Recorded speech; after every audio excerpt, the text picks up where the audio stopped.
bring in new records. So I went to Yvonne. Now, you have to remember something. Better Days was at that point, it was the early 80s, like 1981. I had just started there.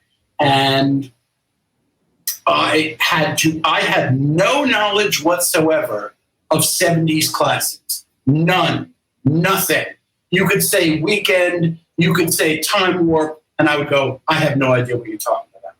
So for the next 6 months, I did nothing but study 70s music and even stuff from the 60s that I know would go over well. And I had to learn that all from scratch. I didn't know any of it. And I remember when I had first had the balls to take one of my rock records, Low Down by Boz Scaggs, and play it. And the crowd loved it. And I'm like, well, this might not be so bad at all. But it was still a problem. And there were still lots of people who just couldn't deal with a white, straight, skinny DJ from Queens. And so one day Al calls me into the office and he says, we got a problem. I said, what's the problem? And he says, I don't mean to be racist. He says, but we got to get a black DJ. He said, I'm getting lots of complaints. He's saying, you don't know what you're playing, this and that, and so on and so forth. I said, okay, look, I have a friend named Timmy Registers. Now, according to Leslie, nobody thought I was going to make it more than a week. And there was a line of well-established DJs standing in front of the booth, ready to take over when I messed up. And they never did. So finally, I finally got enough records that I could play. But Al said, we're having a problem. We got to get a black DJ in there. I said, look, Wednesdays and Sundays are your slow nights. I said, let me keep Wednesdays and Sundays. And Thursdays, Fridays, and Saturdays, I'll get Timmy. And I asked Timmy, and Timmy was like, absolutely. And Timmy got there and played. But Timmy had the same kind of attitude that T did. He didn't show up till half an hour after the club opened, and he would take his time, and that was how things were done back then. I mean, Tony Humphries used to show up late. Everybody used to show up late. And I was used to having, an operating room job where you were ready and scrubbed at 7 a.m. or you got fired. So, I said, I will, I'll do the Wednesday and Sunday nights. And so for about 6 months, was it 6 months? It couldn't have been 6 months. It must have been about 3 months. Timmy played. And then on one Friday night, he said to me, I can't play this Friday night. I have a previous engagement. He said, can you play for me? And I said, sure. And so at that point, Al was painting the inside of Better Days. And he had tarps all over the place. And so I took one of the tarps and I put it over the DJ booth. So you couldn't see who was inside. Now, it's Friday. It's going to be Timmy. So the crowd arrives. The place is mobbed. I'm jamming as hard as I can. They're all going, Timmy, Timmy, turn this motherfucker out, blah, blah, blah, blah.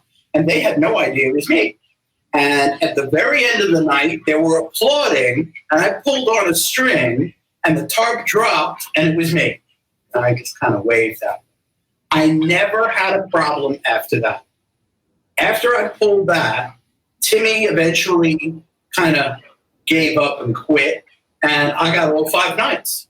And except for Thursday nights, which I would often give to a friend of mine, once I started in the studio, I would have to go straight from the studio to the club and then back to the studio and things like that. So I gave up Thursday nights. And lots of people, well-known people, played Thursday. Shep played Thursday nights. Kenny Carpenter played Thursday nights. I can't even name all the people that played there. John Hernandez plays Thursday nights. And, Thursday nights were the nights that I had people as guests. But my sickest night was always Sunday, especially the Sunday before a holiday.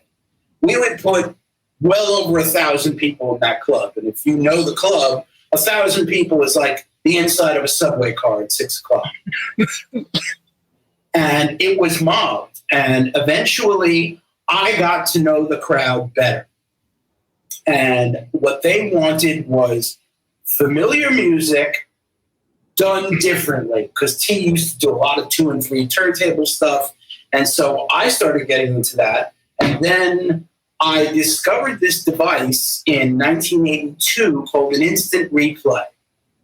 And what it was basically a drum pad, and it would sample 1/2 a second or something, and then you could play it back by hitting it. And I said, oh, this is cool. I could have fun with this.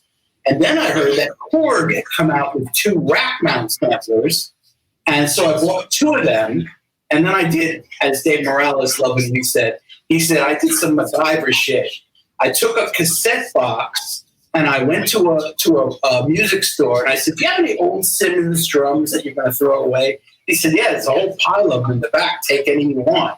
So I took 2 Simmons snare drums. I put a box opener into it, and I cut out the sensors, which were just 2 little buttons like this, and I glued them to a piece of foam on the top of the cassette box.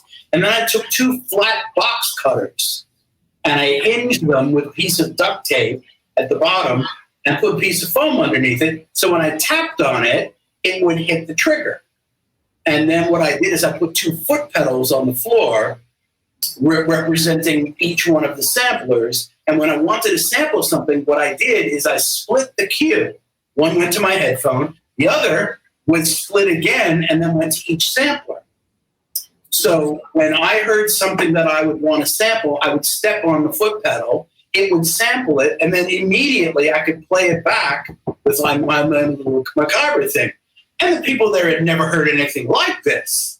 You know, I mean, Shep was a good friend at that time, and he was bringing me tapes that he had done, that he was working on, that weren't even ready to be released.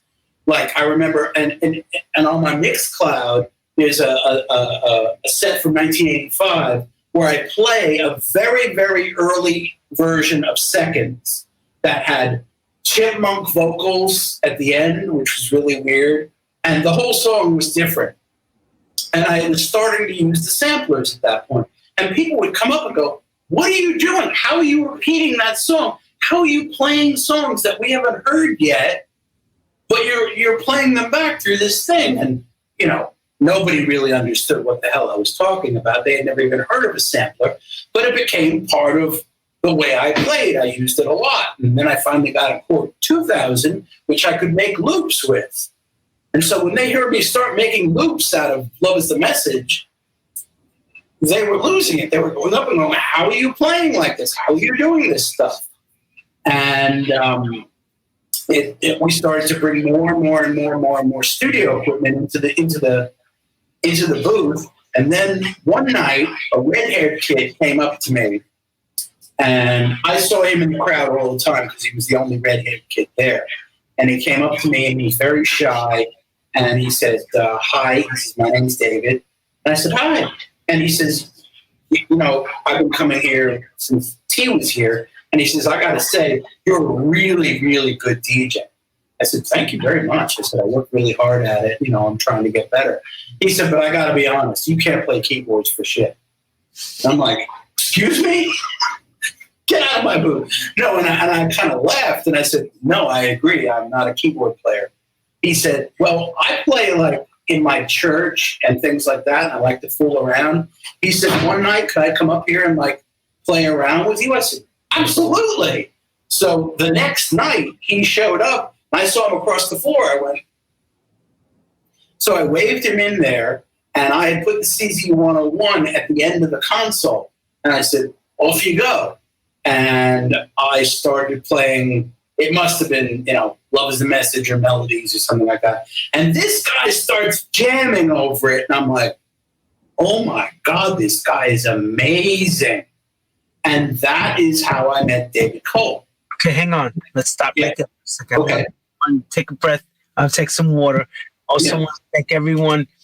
Don't forget, everybody, this is why we do this. Each and every week, we do House Stories, and we're going to go take this prime time. And thanks to everyone that's been contributing. We can't thank you enough. You go on www.truehousestories.com. and hit the GoFundMe, and please give whatever you can because we're taking this prime time. I will not let this not happen. It's going to happen. As well, this coming Saturday, my first time back since lockdown, a real gig. Wow. We're back again Saturday, June 5th. New York is opening. We're going from 10 to 4 a.m. And I am excited about playing again. I just hope to God I don't get sick. But I've been COVID clean so far and hope to see you all there. Becky Nunez Productions, Dennis Cox, Sabine Blaze. Of course, we're talking to the great Bruce Forrest. And we're back with Bruce.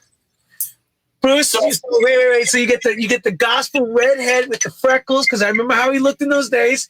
Yep.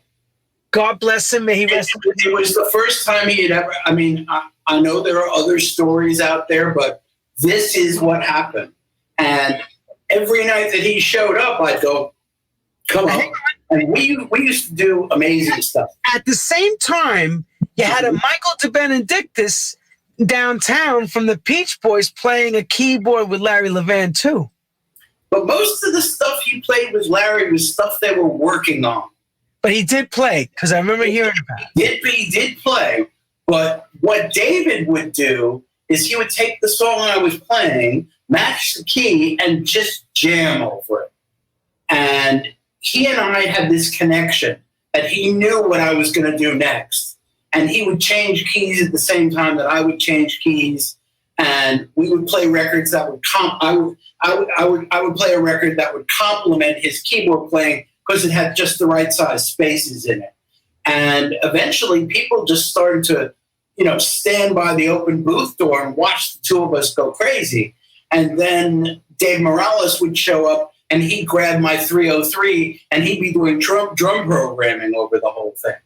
So it got to be that we were basically making records based on stuff that people knew, but different versions that nobody had ever heard. And it became a well-known thing. Eventually, now it's pretty commonplace. So now, let me ask this question, very important. Mm-hmm. Timmy Regisford's on WBLS at the same time, around that time, yes. When the master mix Saturday shows. And there was a young Boyd Jarvis, another great, profound keyboard player, as you know, Boyd, okay? He was doing live over the air. Mm-hmm. Did they see this? Did Timmy see this first in your booth? I mean, what was... You have to ask Timmy. All I knew is that there was no other live DJ in a club doing anything like this. First of all, the equipment had just come out. It was brand new. Second, the way to get it to trigger over your sound system without blowing every woofer you had, and to make it easy to sample and then play it back instantaneously was a little bit of electronics, and so you had to figure it out. Did Timmy get the idea from me? I wouldn't claim that, but Boyd was a frequent visitor. In fact, give you a thing. The Music's Got Me by Visual. Okay. Came out in 85, 86? No, I thought it was 82, that record. Okay, 82. Earlier, he had gone around to clubs and given out cassettes of a very, very rough mix of The Music's Got Me. If you go on Facebook and look for a record called Boyd Jarvis Stomp, that is the original cassette mix that he somehow put to vinyl. And if you listen to that, that's what Boyd handed me. I put it right in the cassette deck, played it immediately. That was, in my opinion, the beginning of house music. Oh, I know. I said this too. Thank you very much. That's the record I believe. I've said it before, and the Chicago people are going to kill us on that one. That was the Architect record. I think is the first official one. Well, I mean, you can go back and you can say there were a lot. I mean, I'll give you. I mixed my first record in 1982, and I did it completely wrong. They put me at Electric Lady. I had no engineer. I had no idea how a mixing desk works, and I said, "Oh, look! When I push solo, I hear just that track." And if I take it off solo, that track goes away. So I'm just going to put in all the tracks I want to hear in solo. Now, luckily, it was post-effect solo. It wasn't pre-effect solo. So it had all the effects on it that I wanted. And so I mixed that record, and it's called To Please You by UDM. I never played it at my club because I thought it was so horrible that I'm surprised that I even got the $250 that got paid me for it. Yes. Yes. I have to get a COVID injection. Oh, all right. Hey, I'll talk to everybody. Go ahead. Go get it. Talk to everybody. Well, people hate us on this. We say about Corey Jarvis. You guys look this up. Music's Got Me has to probably be the first of the records, I would say, lends itself to become what we later call house music. It's all digital record. You can hear it in the bass lines. It's got that sound, the drum machine. I think he used a Linn drum at that time. And you can hear the FM sounding bass line that he used, and that was the singer on that was Jason Smith. Okay. And if I remember correctly, Jason passed away not too long after, because Anthony Malloy from Anthony Camp was in the group as well. Moving forward, the singer that they found to replace Jason Smith is a man called Colonel Abrams. Speculation, Running, all those records. Music is the Answer on Streetwise, Arthur Baker's label. All those records were the records that came right after Music's Got Me. And of course, there was every week mixes of Running and Speculation and Timmy Regisford on WBLS running them, but he'll get into that more. Oh, he's all COVID. He's ready to go. He's vaccinated. On our show, congratulations. Is this the first or second shot for you? First shot. It's a little weird getting it here because I'm actually on the path to temporary residency. Sometimes it takes 2-3 years to get that. There are 3 ways to be a resident here. You can be a rentista. In other words, you have to be able to prove that you can afford $1,000 a month to live. You have to show them you're getting Social Security or something like that. The next is the middle of the road where you have to show them you have $60,000 in the bank, and then you can get your temporary residency. The one that we're going for is called inversionista, which means that you've invested $200,000 or more in Costa Rica, including that $200,000 can be a house. So we bought this house, and that covered our inversionista requirement. So we're going to be slightly higher than rentista renters, people who rent property here and stuff like that. Look, I walked up the driveway to this house, and I'll send you some pictures later. The minute I saw the view, I said, we're putting an offer in on this house. It's 2,000 feet up. It looks out on the Pacific. It is amazing. Anyway, so back to my story. So that was the first thing. That was the first time I met David Cole. And almost immediately, now I was just starting to do mixes then, 1983.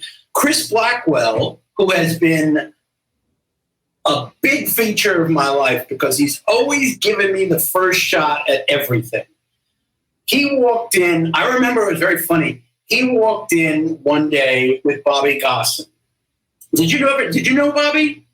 Bobby was a promoter for Island, and he passed away a few years ago, quite a few years ago, and he was a great guy. And he used to hang out at Better Days. He says, look, I don't care what color you are. He said, you're the most badass DJ I've ever heard. He says, I love what you do. He says, I love that you shock people. My idea was to make the floor gasp or laugh or yell at me or something like that. My idea was to get a reaction from them. I really didn't care what they were talking about or what they were doing. I wanted them to grab their chest over something. And what eventually, let's see, I just lost my train of thought. David Cole, I was starting to do mixes, and Chris Blackwell came in to visit me with Bobby Gosson, and he said, he listened to me for a while, and I threw on a couple of reggae records and things like that, and then I went to some test pressing he had brought, which was actually the pre-Larry Levan version of You Can't Hide, which was kind of cool. It's actually not bad, the original. I don't have it anymore. But I played that, and then I heard, they were standing right behind me, and I heard Chris say, does this guy work for us? And Bobby says, no. He says, give him something to do. So they gave me an album by a guy named Paul Haig. They said, we want you to mix the whole album. And I went to Sigma, and I was very lucky to get an amazing female engineer, and there aren't too many of them. And her name was Carla Bandini, and Shep used her too. And when I go back and listen to that album, I can hear what I did to it, but I can also hear what amazing engineering there was on that whole album. And then after that, the next thing I did was I was asked by a regular there named Clint Jones if I would do a record for him. And I said, sure. And so he took me to this real hole in the wall in Queens called Power Play Studios, which eventually became very famous. And I walked in there and I met a guy named Julian Hertzfeld, who was the engineer in the mix room. And I didn't realize that Pat Adams, that was his home. And he was in the A room all the time. And so I did that mix, and Pat Adams walked in and he said, this sounds really good. And he said, can I hear the original? And I played him the original, and then I played him what I'd done. He said, this is great. He said, do you want to do a record for me? I go, do a record for Patrick Adams? Yes, sir. Do I have to pay you? And he said, no. He says, we've got a record coming out by this woman named Fonda Ray. And I said, oh, Fat Rat Fonda Ray. And he says, yeah. And I said, sure, love to do it. And 2 weeks later, I went in and remixed Touch Me. And he was impressed because what I did is I took the end of the record and I took all the instruments out of it and I made it the intro. So that long intro with Fonda and just the piano was basically from the end of the record. He says, I never would have thought of doing that. And so for a while, I was doing like one Patrick Adams record after another. And finally, I started getting offers from, not major labels yet, but getting close to major labels. Although Island, I guess, is a major label, so I had already done something for them. And then I started to do more and more stuff, and I said, I'm being stupid. Why am I not getting David Cole in here to play with me? And so I said, David, have you ever done, overdubs and things like that? He goes, what are overdubs? I said, you come in the studio and play keyboards for me. He said, sure. And David and I together, we probably did 75 or 100 records together. This is way before CNC Music Factory. He would play with me almost every night at Better Days, and then he would be with me in the studio. And then he actually got signed as a solo artist to Epic Records, and I produced that. And David and I were the very, very best of friends. And at one point, he came up to me. He says, I really like what you're doing with producing. He says, it's like what I'd like to do. And he said, would you be interested in forming a production team with me? And I said, David, I love you like cooked food, but I work alone. I said, if something goes on the record, I've got to be able to take responsibility for it. I said, I would have you play on every single one of my records. I said, but production, there are plenty of people who would love to have you work with them. And I'm going to have to turn that down. I still want you to play for me. And he did. He still did a lot more records with me. But apparently there was some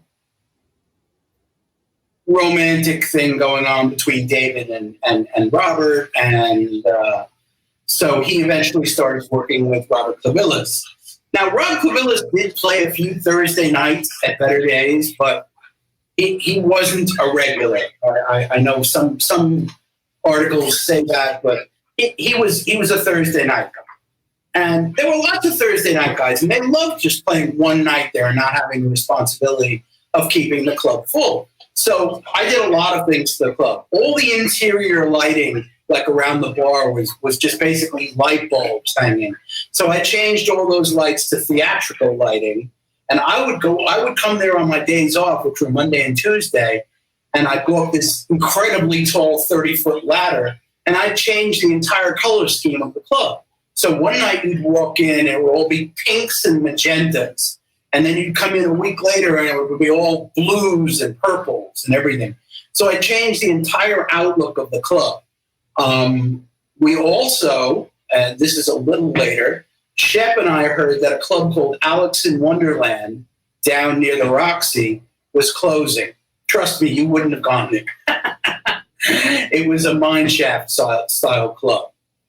But they had a Richard Long sound system. So I rented a van. I was stopped at Better Days. I got the owner. I said, get in the car and bring your checkbook. And at this point, I had become confident enough that I knew I was the easiest guy to have work for you ever. I did lots of work on my own on the club, and the numbers were building and building and building and building. And pretty soon, every night, I had a line down the block. And eventually, we bought the Richard Long sound system. And for 3 solid days, sleeping on the floor, Shep and I changed the sound system from what it was, what T had put together, to 4 Berthas and 2 almost garage style stacks in the corner of that room. And when I cranked that thing up, bottles would fall off the shelves. People would run to the bathroom. I mean, the sound system at Better Days at its best was unbelievable. It had bass like nothing I'd ever heard. I mean, 4 Berthas in a room that maybe was 75 feet wide. I couldn't even put the Levan horns on them because it was just too big. It would take up too much space. But the bass in there was the bass of death. And eventually, the club started to get more and more and more people. And then Dave, Al, came up to me and he says, I want you to come and look at a club I want to buy. I go, you're going to buy another club? I said, I don't want to leave this. I like it here. And he says, no, you wouldn't be playing there. I just want you to kind of decide it's a good place for me to buy. And if you think you could, turn it into something big. And he takes me to the old Fun House on 26th Street. I said, you're going to buy the Fun House? He says, you know this place? I said, of course I know this place. And so he wanted to first call it The Better Age. And I said, what? He says, we're going to call it The Better Age because then I can use the slogan, The Better Age, the newest rage. I said, no. I said, you're going to call it something else. So he goes out to some store and buys all these cheap framed photographs of Hollywood stars and put them up all over the wall and said, I'm going to call it Heartthrob. And I go, all right. And my contribution was we had to put in a whole new sound system. And so this time it was 3 weeks that Shep and I lived there. We were sleeping on the stage, putting in new lights, putting in new sound systems and everything like that. And then I had built an entrance out of mirrors. And on the floor was a clear plexiglass floor with red lights chasing down it. So when you walked into the tunnel, it was like a time tunnel thing going like that. And everybody thought that was really cool. And the first DJ there was Junior Vasquez. And when they heard that it was reopening, it was the old Fun House, they said, oh boy, it's going to be another Latin hip hop place. We're going to love it. Well, that's not what Junior played. And Junior was not well received that first night.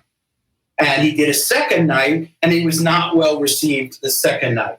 And so Al said to me, he said, I don't know who the hell you have up there in the booth, but he's got to go. So I was blessed with the not so much fun activity of having to fire Junior Vasquez. And he says, you'll have me back. You'll want me back. Trust me. Meanwhile, one night, someone from Better Days says, there's a guy you need to hear for your new club. And he took me up to the Devil's Nest. And I heard Louis Vega for the first time. And within 15 minutes, I was up in his booth and I said, hi, I'm Bruce Forrest. So are you from Better Days? I said, yeah. And he said, oh, that's great. I've been to hear you. You're a really good DJ. You have all these samplers and things. And I said, how would you like to play Heartthrob? He goes, is that what the new Funhouse is being called? I said, yep. He said, I thought you had a DJ. I said, we did. We had Junior Vasquez. Wasn't the right guy. I said, you are. And so the next Saturday night was Louis' first night at Heartthrob. And he tore the place up. They were jumping up and down. The baby powder was out. And the big pants were out again. And it was like Funhouse 2.0. And Louis, really made a name for himself, both at Devil's Nest and at Heartthrob, which was a huge club. I mean, you could fit 2,500 people in there. Why wouldn't you have brought back Jelly Bean? I know Jelly Bean was already remixing like crazy. He was remixing like crazy. He would have been too expensive. And we were trying to, keep costs down. That would have been logical. Louis did a great job, but the logical thing was, everybody knew Jelly Bean rocked the Funhouse. Sure, he did. I don't. That didn't even come up. No one even suggested I get Jelly Bean back. He was such a force to be reckoned with. He was. He was a force to be reckoned with. But Al had the idea. He says, "I don't want this to be the Funhouse anymore." I said, "Look, that's what you're getting." Right. The guy's playing freestyle all night long. The guys with the baby powder. It looked like Funhouse when you walked in there. It did look like Funhouse, but then the funny thing is I would walk in there and half the people didn't know me because they weren't Better Days people. But I would just walk into the booth and everything like that, and the guy at the booth door would go, "Who are you?" I'm like, "Can you just move out of the way? This is my club." And basically, then they hired a guy named John Ferry to manage it and things like that. And it had a good run. I don't know, 5-6 years, something like that. And then the fire laws there had never been looked at. And there were so many bad regulations that had to be completely fixed. He had to put in a whole new sprinkler system. And eventually he decided, this club is making me money, but it's not making me as much money as Better Days is making. And he said, I don't want to deal with this anymore. Mm-hmm. What happened to Heartthrob beyond that was past my time because, basically Better Days, I played till 1988, and then the whole John Gotti thing started. John Gotti and Anthony Mercuzio walked in, and they said, yeah, we're going to take over this place.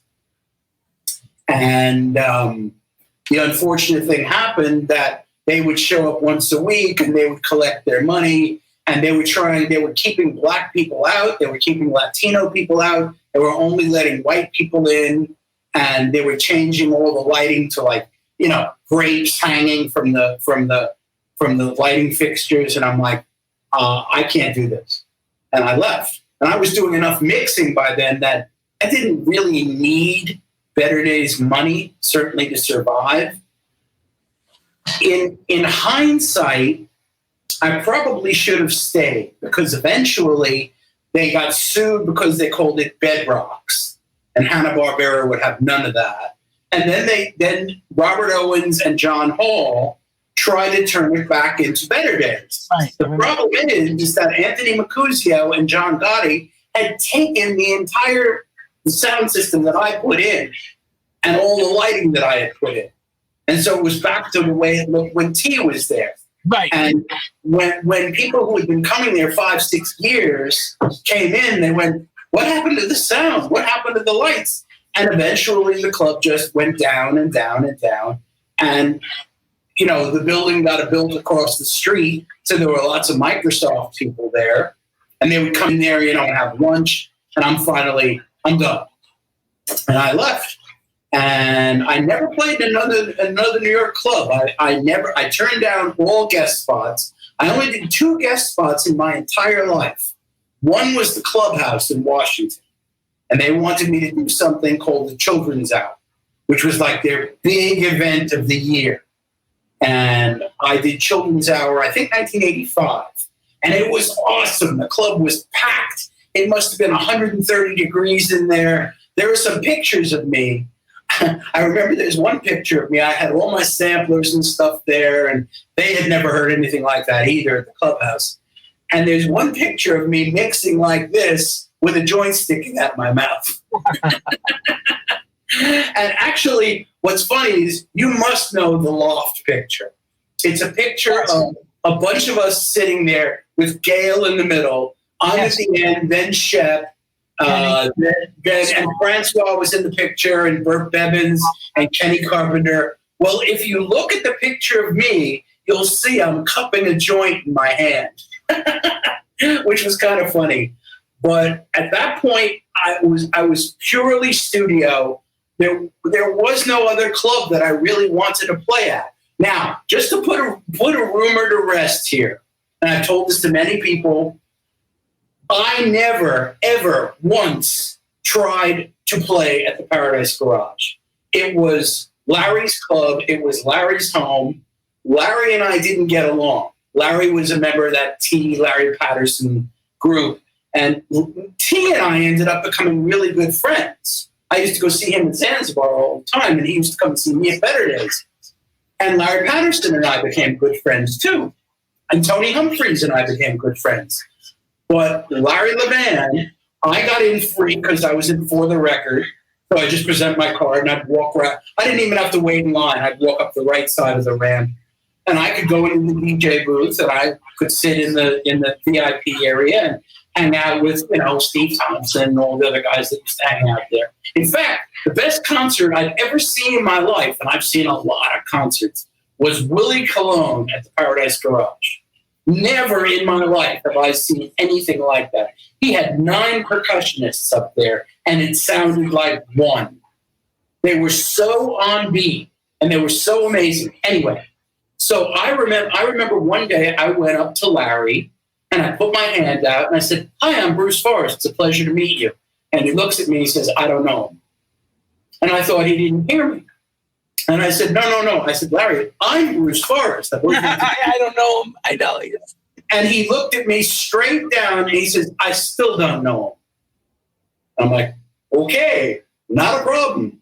And I said, "Can I hang out in your booth?" He says, "Yeah, you're a For the Record member. You're welcome to hang out in the VIP area." But Larry and I never got along. However, Mike Brody used to use me all the time as a threat. He said, "Look, this skinny white kid took over from T. Scott, and he's doubled the revenue of the place, and the guy's bought another club." He said, "He's a nice guy." And Larry wanted nothing to do with me. He let Dave Morales play, and Dave Morales played for me, too. And Dave's like probably my best friend in the world. And the problem is that Larry did not like me and did not want me to have anything to do with it. He was best friends with Francois, and Francois is my other best friend in the world. We speak on the phone every night. But Larry wanted nothing to do with me. Now, I went to the garage all the time, and half the time the people on the floor would greet me because they had just come from Better Days. Right. And, they were very similar in what we played. No, my sound system wasn't Larry's, but it was damn good. But I never, ever tried to get a guest spot. Now, Mike Brody came to Better Days one day, and, I welcomed him into the booth and everything like that. And he says, "I want you to play a guest spot at my club." I said, "I will not play at your club unless Larry Levan himself says okay and actually is for the idea." I said, "I'm not going to let you use me as a weapon against Larry Levan." I said, "If Larry's interested in having me play," I said, "next time I'm there, just have him mention it to me." Now, he never did, and Mike was using me as a weapon against Larry, but I never played the garage. I never wanted to play the garage because I'm a naturally very anxious person, and that would have, you would have had to put tarps down so I wouldn't wet the floor. I would have loved to have played it. But tell people how intense that room was to play. Yeah. No, they were both very intense. Well, so I'm saying, you're saying that you would be anxious. Why? Because Benedict's was my home, and I had made it into my club. I had changed the sound. I had changed the lighting. I had changed the times we were open. We were open till noon on Sunday, on Monday morning sometimes. I changed an awful lot about that club, and we started to do advertising, things like that, and we started to fill the club every night. Also, $3 and 2 free drinks and a buffet. I would never have eaten the buffet. It came from the basement, and the basement of Better Days is worse than any concentration camp video you've ever seen. It was scary as hell. There was no light down there, but that's where they cooked the buffet. And I swear, some of that stuff in that buffet wasn't mammal. I don't know what it was. It could have been iguana or cat or whatever. So I never ate the buffet. But people would say, hey, Bruce, I'm going to come down and see you tonight. I said, you want me to put me on the list? They go, hell no. $3 and I get 2 free drinks? Why would I want to give that up? It was a lot cheaper than being on the list and paying full price for drinks. So my guest list was usually like 1 or 2 people. And I remember Al saying to me, you can have a bigger guest list. I go, I have lots of guests that come, but they would rather pay the $3 and get 2 drinks. Yeah, so it was kind of funny. But I had made Better Days my home. It was where I was comfortable. It was where I knew that the people liked me, and I had all my toys there. And since I was a resident, when I was done for the night, I locked up my records, I locked up my booth, and I walked out the front door. I didn't have to carry records, ever, except to the two guest spots I did. I never told you the other one. The other one was Odell's in Baltimore. I got a bit of shade there, but it was a fun spot. But the clubhouse was great. But that was it. Better Days, I was very comfortable. I could do whatever I wanted. If I wanted to play Karen Finley a cappella all night long, I could do that. And I was always playing. I went to Jamaica once for 2 weeks with Leslie, and I came back with a suitcase full of dub plates. And so for the next week or two, Better Days was a lot of reggae. And then I remember the first time I played a rap record at Better Days, and it was Cutmaster B, Brooklyn's in the House. And I remember I went to Silence and I threw that on, and the place went nuclear. They went nuts for me to play a rap record at Better Days. And all of a sudden I realized these people like this. And so I started to play Mantronics and Dougie Fresh and all that stuff like that, and Eric B and Rakim and things like that. It wasn't like I would play 50 rap records a night. I played 2 or 3. And that was enough. And then I could get, Bone Man Connection by Nicodemus was a top 10 record. Night Nurse by Isaac Hay. Come on, what's his name? Gregory Isaacs was a huge record. I played it off a 10-inch. So I could get away with anything there. They trusted me. And that's what I always tell people when they say, what's the most important thing about being a DJ?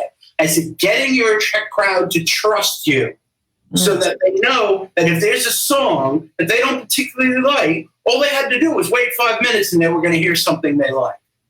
And that's pretty much what I did. I would look at people and I'd look at their faces. And the lights there were never anything anyway.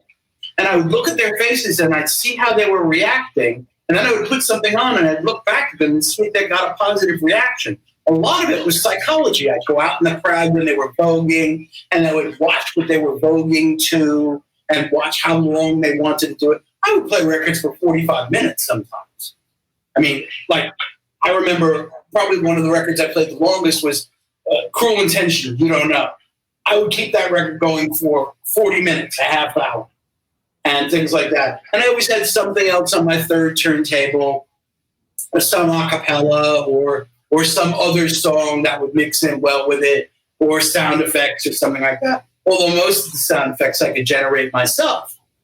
But it got to the point where I didn't really want to play anywhere else because I wouldn't know the crowd. I wouldn't be able to trust them. And I wouldn't be Bruce. I wouldn't be who I was very comfortable being at Better Days. I mean, by then I could walk out in the crowd and, here I am, a white guy wearing, I'm not kidding you, magenta bike shorts.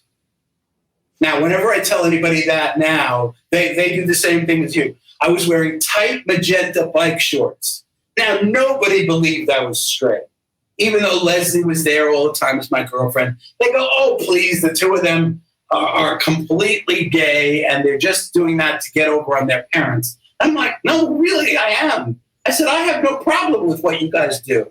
It doesn't bother me at all. I actually get along better with gay people than straight people, especially gay women. I mean, Rosie Lopez, one of my best friends. People like that. The girls used to come up into the Better Days booth more than the guys did. And so it was cool. I was just very comfortable there. Yes, if Larry had asked me, I honestly would like you to play a night at my club, I would do it. I'd probably have to have a catheter in so that I wouldn't piss all over the floor in nervousness, but I would have played that club. Well, you had a hard time with those Thorns for sure, because he had them all the way to the end, those Thorns turntables. Oh, yeah. 25. So you would have to ask him to change. Eventually, I learned to be okay on Thorns. But I was never anywhere as good as I was on 12. No, because you don't have the torque. It's a Belgium, and it's so light. It's like everything you have to change the speed. You can't touch it. You had to have the speed, and it got hard. Eventually, I learned I could get through a night on them, but I didn't like them. In fact, what happened with the 1200s, because he had Thorns before me, he had a suspension built into the turntable. And the booth at Better Days was right on the floor. So when I put 1200s in, I just tried jumping outside the booth, and it skipped all over the place. So I had a construction guy come, and I had him drill down to the basement of the club and put a 20-foot brick column under each turntable. Then on top of them, I got old brake springs from drum brakes, and I secured them to the bricks, and then I put a 200-pound slab of lead on the top of each one. Put the 1200s on it, you couldn't hear a thing. It never skipped. And it was great. And I don't know what they did with them after, but that was the only way I could get. I mean, some people used to hang them on rubber bands, which I never liked. And some people would put them on springs, and now the pillar system worked really well. And apparently the Saint had something like that too, a pillar system with turntables on top. And I could beat the hell out of my records. It just wouldn't skip. And, the worst thing was having to go to the bathroom, because we had no bathroom in the Better Days booth. I would have to go out the fire doors, run down the coat check, go down, and I'd always use the women's room because it was less crowded. I'd use the women's room, and I'd run back, and all I was praying is, please don't skip. Please don't skip. And once in a while, I'd hear a skip and go, fuck. And I'd have to run upstairs and fix it. And by then, everybody was applauding and laughing and things like that. Better Days was fun.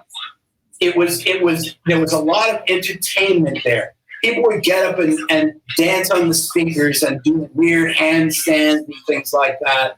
The only thing I never permitted in that club was angel dust.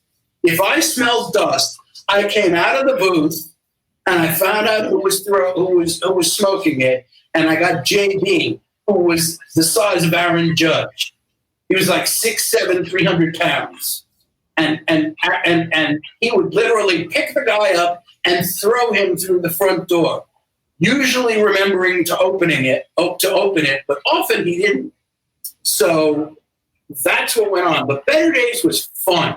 I looked forward to every night playing there because I knew, when we were really going, when Dave Morales was playing with an 808 by then, and David Cole was going nuts. We had a DX 100 in by then, and I had a third guy on an emulator in the back, and I had my samplers, and we were, I was getting acetates of everything that came out new, and I would play a lot of stuff. I played "To Hell with Poverty" by Killing Joke, not by Killing Joke, by Jago 4. I would play that, and the children would get into it. because they trusted me. And there was nowhere else I was going to go where they could trust me. Well, So, I'm going to intervene now. This is, yes. and I remember this, and I've said this in interviews. Okay. As house music was coming out of Chicago, I must give you the props. And when you were kind of MIA, I used to say to everyone, and I think Roger Sanchez, a few of the others said the same thing. We remember you championing these records way, way before anybody else touched them. I did, and I will give credit to two people for that. One was Steve Hurley. Steve Hurley was in town, and he came to visit me, and I knew who he was right away. I'm like, oh, yeah, you're great. This is 1983, right? Okay? So this is really early. And he said to me, he said, I've got a tape with me. He said, it's a record that I edited. And he said, we're calling it house music. He said, would you play it? I said, give me. It was a cassette. It wasn't even a reel. And I put it on, and it was Ron Hardy's edit of I Can't Turn Around by Isaac Hayes. And my crowd went nuts for it. The second person it wasn't that different than what I was playing. Right. I mean, I was playing, Tony Cook on the floor and things like that. It wasn't that much different than what they would call house music. So the second person I have to thank for that is Leslie Doyle. She was a promoter by then, and she went to Chicago, and she called me, and she said, you got to hear what they're playing here. They're playing this stuff called house music. And I said, Steve Hurley gave me a Ron Hardy edit of I Can't Turn Around. She says, you have that? I said, yeah. She said, that's like the house record in Chicago right now. And she said, I'm getting a whole bunch of acetates and test pressings to bring you. And she came and she brought me the first acetate of Music is the Key. And she brought me On and On. And she brought me a Jesse Saunders On and On. And then she brought me some Chippy stuff and things like that. And all of a sudden, I just started playing this shit. I was like, this is awesome. And the crowd was going nuts to it. Larry was not having it. He hated it. I know that in the beginning. He hated it. And we were saying, Bruce is fucking killing it over there. 1983, I started. By 1984, when Music is the Key came out, everyone was discovering this record. And half the people are coming up to me going, you were playing this record last year. I said, yeah, I had an early copy. And I don't want to say I was the first to do it because I'm sure other people were playing it. But at clubs in New York, well-known clubs, you weren't hearing house music. No. At clubs in New York, you definitely have to get first. Even Judy Weinstein, who was my pool director and David's manager, and was always very friendly to me and very nice. But she was a tough girl. She and Leslie were both tough girls. And so I seemed to get along with tough girls very well. And she even admitted, she said Bruce Forrest was the first guy to play house music in New York. And it was the same stuff I was playing. And so then here's a really funny story. Music is the Key was already a hit record in New York. And so I get a phone call from Steve. And Steve says, how you doing? And I said, well, you guys are blowing up. He says, can you spare a week out in Chicago? I go, sure. What are you guys doing? He says, we're mixing the next single, and we want you to mix it. And he said, you're going to mix it with Farley and Steve. And so I said, wow. I said, sure, I'd love to. So we went to the studio, and a guy named Larry Sturm was the engineer. Typical engineer-looking, ginger-haired, white guy, really nice, good engineer. And the funny part was the first day I was just listening to the tracks, and I got there late. I didn't get there till 5 o'clock. So the next day, they said, okay, we'll start mixing tomorrow. I said, okay. So I went back to the hotel, and I forgot I didn't have a watch. I had forgotten my watch. And this is the days before clock radios in hotel rooms. So I literally had no idea what time it was. So I woke up the next morning, and I go, I don't know. They said show up at the studio at like 11 o'clock. Must be around 11 o'clock. So I went down to the lobby, got an Orangina, and I walked to the studio. I walk in the studio, and I find out it's 8:45, and there's nobody there. And I'm like, So I had the key to the studio, so I went in there, and I put the multi-track up, and I started to fool around with it. And what I started to do is Keith Nunnally was doing this kind of rap section. The song is called Shadows of Your Love. And he's doing this one monotone, I'm in the shadows of your love. You said you were the only one. Something, I don't remember all the lyrics. And so I said, that's your intro. I said, forget that at the end. So what I did is I quickly threw together a half-inch mix of just Keith. Then I would edit back to just Keith and a hi-hat. Then I would edit back to just Keith and drums. And then I would let the song kick in. And all of a sudden I look behind me and there's Farley. And he says, what are you doing? And I said, I'm sorry, should I not be in here? He says, no, what you're doing is amazing. He says, what is that? I said, it's from the end of the record. I'm just soloing it and then bringing in more instrumentation each time. He said, don't touch anything. I got to get Steve here. So Steve comes in and he plays him this, and Steve goes, how did you do that? I said, I went to the end of the record. I soloed things. I did this, and this. And if you go today to Shadows of Your Love and you look up the thing called Fierce Mix, that was the intro that I did at 9:30 in the morning that actually finally made the record. The rest of it was much more of a mix by committee thing. You know, I want this part and I want that part. And I never liked mixing by committee. I wanted it to sound like my record. But the Fierce Mix ended up being the one a lot of people played. But yeah, at that time when I went to Chicago, I met Ron. I went into the Music Box. I got a lot of shade there. You know, I mean, they even said to Steve, hey, next time leave the Whiteway at home. But then they finally got to know who I was. And Ron couldn't have been nicer. He was off his face. But he pulled me up into the booth, and I saw what he was doing and playing records backwards and things like that. And I said, you're great. I said, you got to come to New York one day and play with me. And he's like, oh, I don't like to leave Chicago and this and that. But we became friends there, and Farley and I became good friends, and I eventually met the whole Hot Mix 5. And by that time, I mean, we're talking like late 1984, when Music is the Key was just a hit record. And I already came back to Chicago with like 10 records that weren't out yet. And then you started to get DJs like Danny Krivit and people like that coming in and seeing the crowd reaction to this stuff. And eventually, I was a Billboard reporter. Half my stuff on my Billboard report wasn't even out yet. Right. And I was playing the shit out of it. And I don't know if it was Bill Coleman still then or it was Greg Riles. I think it was Greg. And he goes, what are all these records you're playing that I've never heard of? Right. They're house records. I said, come down and listen. And everybody would come down, and the minute I would start playing house music, the place would go off.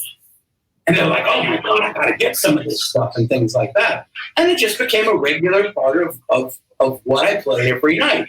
I didn't go by what was popular. I went by what I knew my crowd would like. And the minute I heard that edit that Ron Hardy did, I said, if you have more of this, I want it, because this is going to be huge. No, it's kind of right. And, at that point, we started playing house music constantly. Yes, we still played classics. Yes, I still played Love Is the Message. Yes, I still played old Chef Sal Soul records. Yes, I still played Dr. Love. But then I would go into like this. And Moody was already a big record by then. And I instead of playing Moody, I would play like this. And people are going, what version of this? Is this a remix of ESG? I don't know. This is a new record by Chip A. Here's Chip A right here, because he always came to visit me. Chip's a great guy. He's a great guy. I should say something. Great guy. And he and I are still friends. And, he would go back to Chicago saying, New York's going crazy for this. He goes, yeah. And then Steve said, and it's all because I gave Bruce that cassette. And he's kind of right. But I wasn't aware that Larry wasn't into house music until only a few years ago. I thought, well, everybody's got to be jumping on this shit. No, but actually, I give David DePino that credit because he played a lot of that stuff earlier in the night and broke those records. And eventually, I guess Larry, through, what they call osmosis, would see it and go, they start playing it, or because David Loleatta, who I was very close with, told me sometimes records him and David DePino found, and they turned Larry on to, and then Larry would act like he found it. That's the way Larry was. He found it. That's just the way it is, in those days. It just was like, and it didn't really make a difference because at the end of the day, the crowd would be turned out by both you and him. And you had your style and he had his style. His style's crazier, more in the Nicky Siano-ish school, David Mancuso, and your thing was more, scientific in a way. Yeah. Now I totally now know why you're a phlebotomist. Of course, it would make total sense why you were so scientific. And then when David Morales mentioned that, it totally, now I'm hearing as a young guy hearing this, we were all inspired by you. It was, you did a lot of things. But I remember being at Vinyl Mania one time and you were bitching and moaning about Timmy didn't give you Billy, the Billy record or something like that. You were like, everybody else has got this record except me. How's that possible? I think it was the Billy. Nobody's Business? Yes. Yeah, I eventually played that off tape. Yeah. I say, I don't have a free copy. How's this possible? I remember you saying back then. I didn't let that stuff bother me too much because I had more than I could ever play. Oh, God. You had everybody coming at you with everything. Yeah, and I had more than I could ever play. And, yeah, I would get upset when I did. But I had to remember that, some people never got over the fact that, look, T played at Better Days for 6 years. I played there for 9. Okay? But still, to this day, T. Scott is Better Days. To a lot of people who are younger, that it was me. But to a lot of people, when they say, there was a thing on World of Echoes that said, if you could have T, Larry, or somebody else play at the garage, who would you want? They were all saying, oh, T. Scott. He was great at Better Days, this and that. And a lot of people there who used to come there in the 80s thought they were listening to T. But they weren't. They were listening to me. I said, what year were you there? They said, 1984. It was amazing. There was house music and this and that. I said, well, you were listening to a white guy, not T. I saw him up there smiling. I said, no, you didn't. He was at Zanzibar by then. Yes, he already moved out to Jersey. Yeah, and Zanzibar was great. It had a low ceiling, but it still sounded really good. Oh, God. And I had to kind of, I had to learn to ignore there was no real racism at Better Days. None. There really wasn't. No one had a problem with me. Eventually, once I got well known, they'd greet me on the street. They'd invite me, out to other clubs and things like that. There was none of that crap that seemed to go on for the past 4 years. But it was I was very technical because I could build things that were different. Putting in the sound system, I had meters there and everything like that, and all the sampling stuff and things like that. Yes, I love technology, and I love technology that let me have fun. And eventually, I remember Dave Morales saying, man, that guy with 3 turntables and a reel-to-reel and samplers and all his buttons and this MacGyver thing, he said, I just would stand there and watch him. My calmness was a bit of a facade because I was always very into the whole thing and like that. But one of my favorite things was to have all this shit going and then turn around and have a conversation with someone behind me. And they just had their eyes open like this big. I remember once Chris Blackwell brought Trevor Horn to Better Days. And it was the first mix of Relax. It was an acetate. And the first mix of Relax started with 4 minutes of kick drum. Now, in the studio, 4 minutes of kick drum isn't bad. But in a club, 4 minutes of kick drum is like, okay, the song can start now. And eventually that became the sex mix, which he put more stuff on the front of. But watching Trevor walk through that crowd, Trevor and I eventually became really good friends. But he told me later on, he said, I walked through there and he says, I was sure I was never going to see my wife again. I said, you have to understand, the people there were there because it was their home. It was the one place they could feel safe, that they weren't going to get, any attitude from people like that. It wasn't like, going to Bentley's or going to Down Under where they were going to get attitude. Better Days was their safety spot. And, the fact that I had no white attitude, as they called it, they were fine with that. And it was great. I always say I would give a kidney to play one more night there. I bet. Most fun I ever had. But in 1988, almost 89, the whole thing went on with Anthony Mercuzio and stuff like that. Then eventually, this is after I left, Anthony Mercuzio came in to collect. And children, I told you when I was at Underground, the same thing was going on. You heard me say this. Yeah, I did. I said this too. I've said this too. There was an envelope. They used to come in and they take the night's tape. They come and collect on the Saturday. You thought I was. This is another one saying it to you, children. Yeah, the problem was the day that Anthony Mercuzio came in to collect, Al didn't have the money. What happened? Anthony Mercuzio pistol whipped him.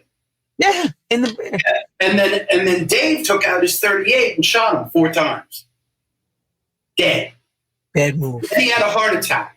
So he managed to call 911. The ambulance guys come in there and they didn't have to shock him, but they had to do all sorts of things. And then one guy looks and he says, "Hey, there's a dead guy in the corner." I go, "What?" And so they look, and sure enough, it was Anthony Mercuzio, dead. Dave got off from that charge by self-defense because he was pretty badly hurt from the pistol whipping, and they said it was self-defense. He was an Orthodox Jew, and his family was very Jewish, and his wife wanted nothing more to do with him. She divorced him. "I don't want anything to do with you. You can't see your kids." So eventually, Al pulled his car up in front of his wife's house and he shot himself. That was the end. And, that was the end of Better Days. And then it became a churrascaria. It's a Brazilian steakhouse. The marquee is still there. Yeah, I know. I've seen it. Yeah, I've seen it. It's not a bad restaurant, but I've never been in it. So it was very good. Actually, I had food in there. It was good. So, there you go. And I hear it looks nothing. There's nothing about it. No, it's nothing like, no. Looks like a restaurant. Correct. They must have had a lot of work to do.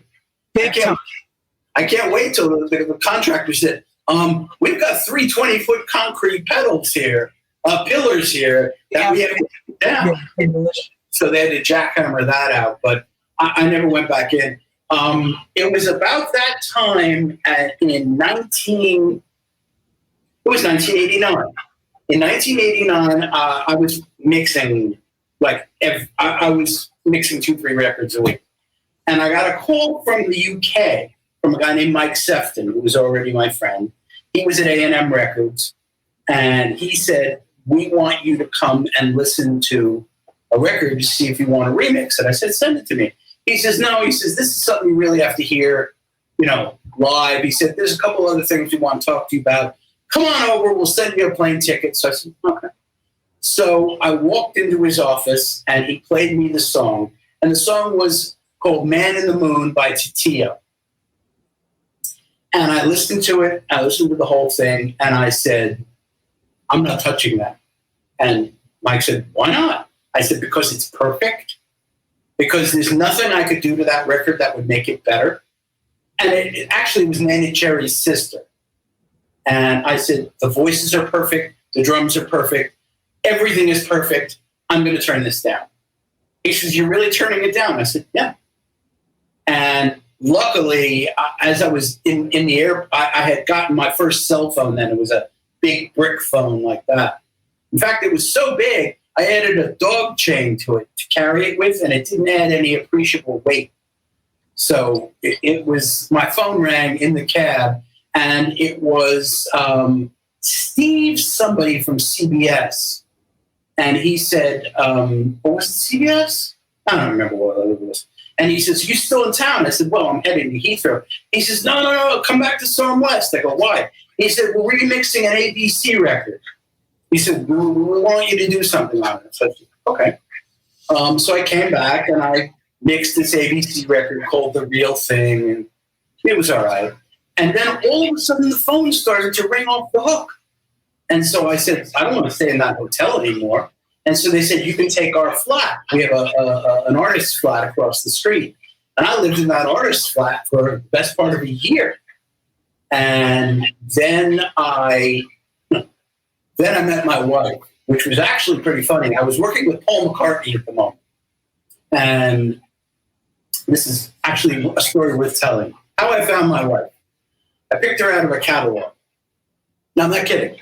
I got a phone call from a cousin of mine. And she goes, hello, Bruce? I'm like, yes. She says, my name is Helena. I'm like, okay. She says, I'm your cousin. So, I've never met you or heard of you before. Oh, I'm related to so-and-so and so-and-so by this way and so-and-so. You must have lunch. We're in Belgravia. I have an office there.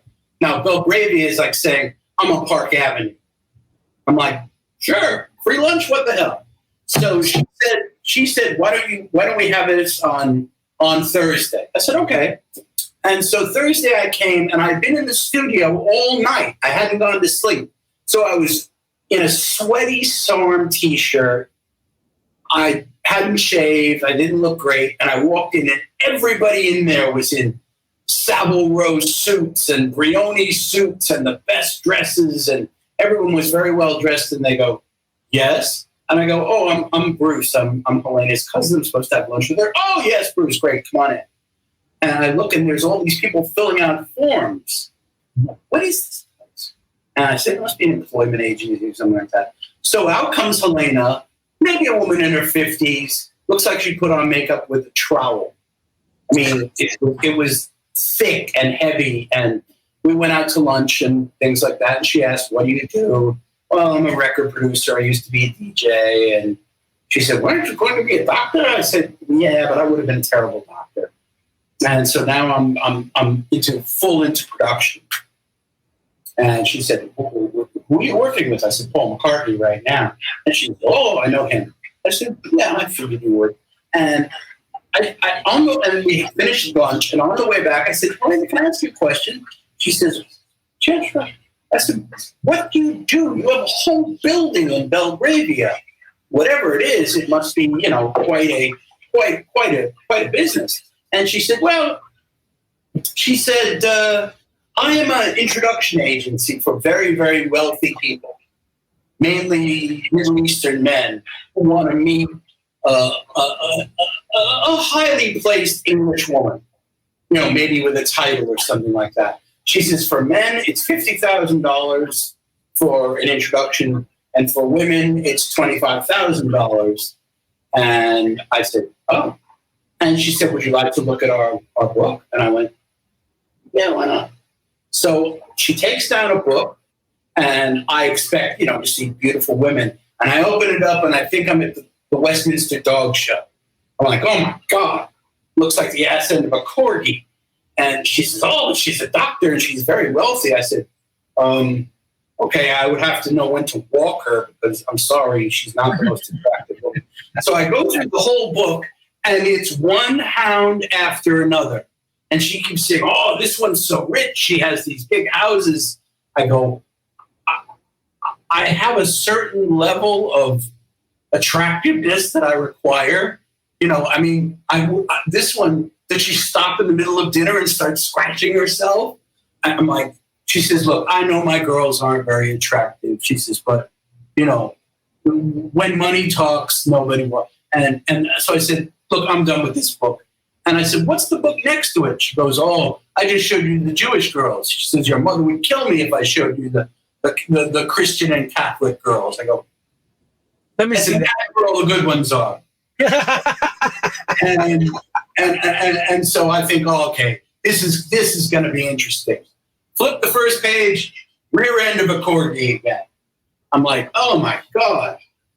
And she says, oh, this one's a head of a hospital, this, and she's very, very wealthy, and she drives a Ferrari. And I'm like, I don't really care what she drives. And I go through the books, and all of a sudden, I get this picture of this stunning woman. And I go, who is that? And she goes, look, I know my women aren't the most attractive. She says, so we hire models, and we give them money, and we let them put their pictures in the book. And she said, they always refuse the dates. And when I tell someone that they can pick someone, they have to pick 2 other women out of the book. And so she says, they all pick this woman. She turns them all down. And they end up going out with, some Doberman or something like that. And so I said, I want to meet her. And she goes, Mitzy, that's Mitzy. She says, Mitzy doesn't go out with anyone. She says she's a model, and she said she doesn't go out with anyone. She'd be interested. And she says, do you have a picture of yourself? And I said, I only have this. And it's a picture that they eventually used in a magazine called Mr. Fix-It. And it's me in SARM room 3 after 40 hours of work, pouring sweat.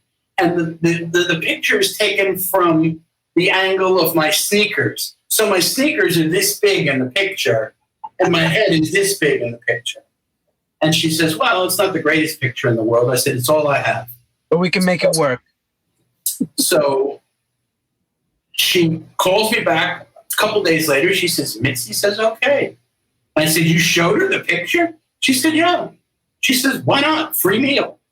So I called Mitzy up, and I said, hi, I'm Bruce. She said, yes. She said, I saw your picture from Helena.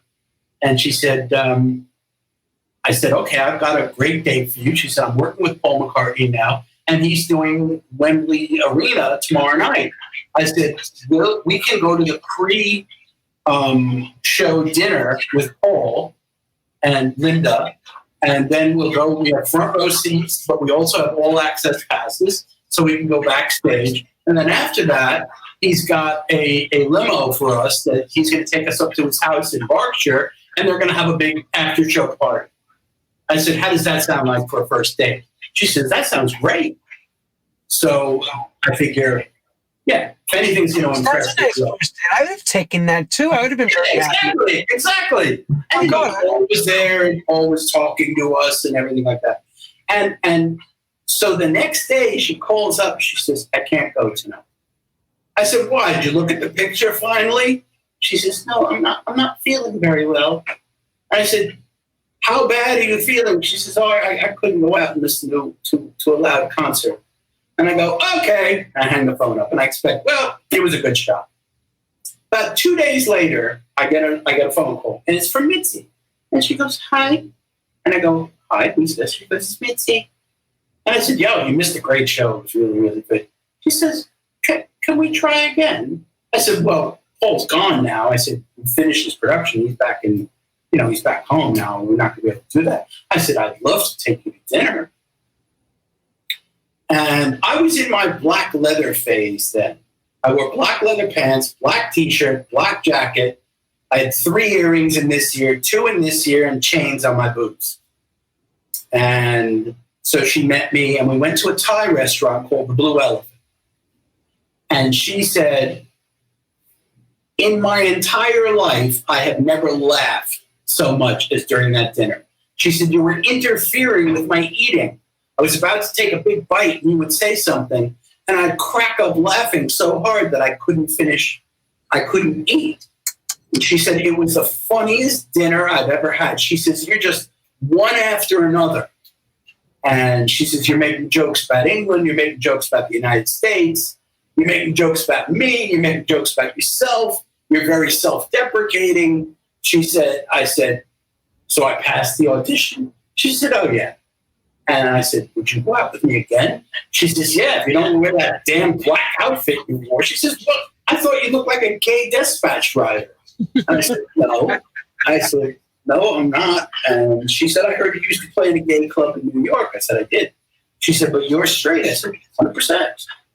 And so we went to another dinner and another dinner. And the next May, I married her.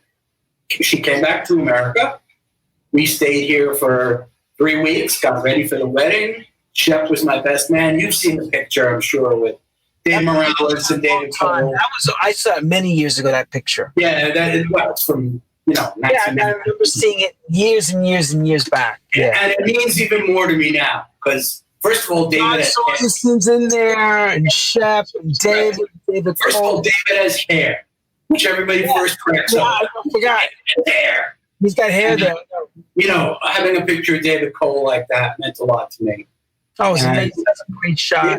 It was a great shot, and it was actually just a shot. We all happened to be there, and we went ta-da, and he took the picture, and it happened to be the best picture in the album. So we got married. We've been together exactly 30 years, and she's my best friend. And she even remembers. She says, "I just went without you because I figured I'd get a free meal." She said, "I used to have guys who pick me up in Jaguars and Ferraris and wear suits and all this stuff." She said, "I never went out with a slob before." And I said, "Well, thank you very much. But, that's it." And she's perfect. She never came to Better Days because I was gone by then. But she used to come to the studio every day. In fact, I was doing an album, and she says, "I could do that." I was doing background vocals. And she said, "I could do that." I said, "Great." I said, "Clear the room." And they go, "What?" I said, "Clear the room, except for Paul, an engineer." And I said, "Mitzy, in the booth." She goes, "What?" She says, "You think you can do better? We're going to see." And she goes, "I was just kidding." I said, "In the booth." Go ahead. And she realized how hard it was to do vocals. And she said to me afterwards, after she came out, she said, "If you ever want to see me again, you're going to erase that right in front of me." And I never did. I still have a cassette of it. This is a good segue, and I'm going to bring it up because I need to ask the question. Yes, please. Ellis D, Junior Vasquez, the Loleatta Holloway a cappella. Yes. You have to tell the story, Loleatta Holloway, and the anger that she had with this whole thing. Okay. Better Days was not a good venue for live gigs. One, it was round. Two, anybody live is going to be surrounded by this gigantic sound system. It was not a good place to have a live act. But Loleatta was in town and she asked to come. "I'll do a show for you." And I said, "They will love you." So what happened is of course I recorded the whole thing. And the music itself sounded terrible. It just didn't sound good in that room. But the dish that she was doing in between songs was amazing. So I took the tape and I edited out the music and I made a reel-to-reel of just "Don't bend over, you'll get the shock of your life." That whole thing. Yeah. I used to play that over records and everybody asked me for a copy. And Loleatta she called me up. She says, "I hear you edited that show I did, and you just have me talking." And I said, "Yes." She said, "I have to ask a promise from you, and you have to keep it." She Whatever said, you do. "You can never give that to anyone else, ever. You can never give it to anyone." She says, "I have to have a God's promise from you that you will never get." She says, "If you want to play at Better Days, it's not that big a club. It's not the garage. Yeah. I don't mind." She said, "But please never give it out to anyone." Well, one of my Thursday DJs took it and gave it to Junior. And Junior then made my Loleatta out of it. Woo! And I first heard it, I went, "Oh my God, I'm dead." Yeah, I thought the same thing because I said he's going to be dead for this. I'm going to be dead for this. And I was livid with Junior. And I wasn't very happy with the guy who sold it. What did he say, Junior? You had reel-to-reel. He had Junior make a copy of it, and then he put the reel-to-reel back. Because everybody knew in New York that you were playing this. Everybody in New York knew you were playing it. We all knew. Yeah. It's the hottest thing. Everybody wanted a copy of that goddamn reel. I remember. Everybody wanted that tape. And on Chronic Loleatta, I wouldn't. Now, move forward to I've moved to England. Right. Go ahead. And one of my favorite places that I went to was Norman J. and Frankie Fonset's night, High on Hope, at a club called Dingwalls, down Camden Mews. And Loleatta was playing. And I was like thinking, good God, I hope she doesn't see me. And she did. She was looking through the crowd, and all of a sudden she saw me, dropped the mic, ran off the stage, and started running after me. No! And Paul Simpson was there. He said, I don't know. I hightail it real fast. And so I ran out the front door, and she was running after me, saying obscenities I had never heard before. I'm gonna fuck you up. I'm gonna tear your hair off and piss down your neck. You know, she was screaming at me, running down Camden Mews, and everyone's looking, going, "What the hell's wrong?" You don't even know what's going on.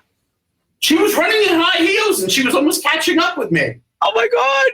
And I knew. I said, if she catches me, she is going to do damage. So I ran. You would have got an ass whipping in that street. I would have got an ass whipping. And so I ran terribly, and sadly, I never saw her again. And sadly, Loleatta passed on. And it was a Better Days trademark, and Junior made it into a Sound Factory trademark. And, you know, I'm over it now. But when it happened, I was like, oh my God, I broke a promise to Loleatta Holloway. And I really don't feel good about doing that. But when I was the only one who had it, people would come up to me and say, hey, can you play that Loleatta thing? Because that is so funny. I mean, I would shut the music off and they would say the words themselves over it. Where's the beef? All that stuff she said there. Ooh. I mean, the one thing she would say, is there anybody that's ever been in love and lost before? Go ahead, raise your hand. It ain't no big thing. Oh, or maybe you're in a situation whereas, need I say more? And, you know, and the crowd noise on that tape was the crowd at Better Days. And I remember there was some guy who would say, go baby, and he would keep saying that. And it was, you know, my trademark for quite a while. And then it spread out. Junior put out an a cappella. And the thing that strikes me as unusual is before I got that tape, you didn't hear a lot of that dish stuff like that was in Let No Man Put Asunder. You know, let me tell you something. I'm an Aquarian, and no Aquarian can, you know, I never heard that before. And I'd like to say that my Loleatta thing maybe started that whole thing, but it probably would have happened anyway. But now you pull out records, and half the records there have some woman, you know, I mean, it's almost like Orange Juice Jones. Yep. You know, it was that talking over the music that got clubs crazy. And the first club that it got crazy was Better Days, and they went nuts for that. You know, especially I'd shut all the music off, and you hear, "Don't bend over, you'll get the shock of your life." And then I would throw something on like Cavern, and they would go crazy. It was a matter of understanding what they were going to expect and what they were going to appreciate. If I was going to clear a floor, there was a reason I was going to clear a floor. I was going to put something on that would start a stampede back to the floor. And they all knew it. They'd say, I'd get a drink, but Bruce is going to play something, and I'm going to have to run back to the floor with the drink on. So Dave was always saying to me, can you do something like, say, go to the bar? And I go, listen, the first night I arrived, I cut off the microphone with bolt cutters. I don't talk. And, you know, Francois does. And I think, you know, when he talks, he makes a lot of sense. He says intelligent things. I just wasn't that kind of DJ. I wasn't. I talked with my music. And I said, if there's a fire, I can shut the music off and yell fire loud enough that, and nobody drove a car there, so there was going to be nobody blocking the road or anything like that. So I never needed a microphone. I never used it. But that was quite an incident. I got in a decent amount of trouble for that. But it was fun. It was something I kind of thought of that would be cool. And the Vogers, when I play that over Love Is the Message, would just go crazy for it. Oh, yeah. They would act out all the things that Loleatta was doing. And it was a lot of fun. And, I'm not upset at Junior anymore. It's what we all did back then. We wanted the best music. We wanted the best music for our clubs. So, wait, hang on. So the show Pose, those that watch Pose, when they showed the first initial parts of season 1, Bruce's crowd was some of the House of Extravaganza. He would have some of those, I guess some of the House Extravaganza maybe, or some of those dancers. The TV show Pose. No, but I'm talking about the real, at the time when Better Days was open. Some of the people that used to go to the houses would come and dance at Garage and Better Days. Oh, yeah. We had a liquor license, so we had to close at 4:00 on weekdays, and we were supposed to go to 6:00 on weekends, but I usually wouldn't stop till 8 or 9 o'clock. And we really never had a problem with that. But we had a liquor license, and if you have a liquor license, you have to close at a certain time when the fire people will arrive and say you have to shut down. But we had a phone system that I put in because they would want to tell me something. So I put in a whole telephone intercom system to the front door, to the office, to the DJ booth, to the back room. And they would always keep bringing me and saying, you got to shut it off. I said, just one more record. No, you got to shut it off now. No, one more record. And it was always an argument at the end of the night. And Dave didn't really mind because the club would get fuller and fuller and fuller, and it would be at its very fullest when we closed. Yeah, right. People would be on the street for hours after that.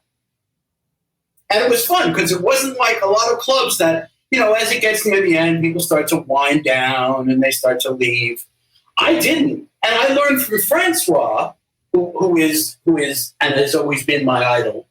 And he probably didn't like that, so too bad. He slows it down. He takes it down and he lets you down easy. And I'm thinking, Jesus Christ, played 9 years there and I never did that. I would basically peak and then turn the lights on. Yeah, right. Everybody's like, okay. Oh, God, why did you do that? Turn the lights back up. And then sometimes I'd turn it off again and play another record. Larry used to do that too. And I learned a lot from Larry. He doesn't know he taught me, but I learned a lot from Larry about reading crowds, about understanding that it wasn't about me. It was about, and I taught my daughter is a DJ of sorts. When she feels like playing, she plays. I had her I had her open up for me at Output. I had her open up for me at Analog. And, I remember standing in front of the Analog set, which was one of the biggest sets I'd ever seen. Had like 4 different isolators. And I said, you see all this shit? She says, I'll never learn it all. I said, it doesn't matter. I said, only what comes out of the speakers matters. I said, you can learn all this technology. You can be a geek like I was, and eventually you can. I said, but all that matters is, and then I told you the story of David Mancuso. I said, look, David Mancuso is royalty, in DJ royalty, and he never mixed 2 records in his life. He had 2 separate sound systems, and when he finished with one, he would play another song. And there were songs there that were loft songs, and I would after work, I would often go somewhere else. And if I really had had a tough night, and it'd been a lot of people and things like that, I keep moving the wrong way, and there had been a lot of people there, I would need to relax a little, and I'd go to the loft. It was like oral Valium. It would make me calm down. If I was still hyped up, I'd go to the garage. And I usually get there early enough to see the show or something like that. And I love the garage. And sometimes I go to places like AM, PM when Francois was there, which was amazing. And he's still, in my eye, there are two people who I would say, no, there are three that I would say are in a different league to other DJs. First one is Dave Morales. And Dave was, I used to make jokes about Dave all the time because he used to work for the Record. And there's a great picture when he started playing out. And he still had hair, and he needed a shave, and he looked like a Save the Children ad. And so I put something up on Facebook. I said, this is David. David has always wanted his very own soccer ball. Won't you help us by donating a couple of dollars so that we can get little David his own soccer ball? The next time he saw me, he said, if you weren't you, he said, I'd be punching you. He said, does David need a new soccer ball?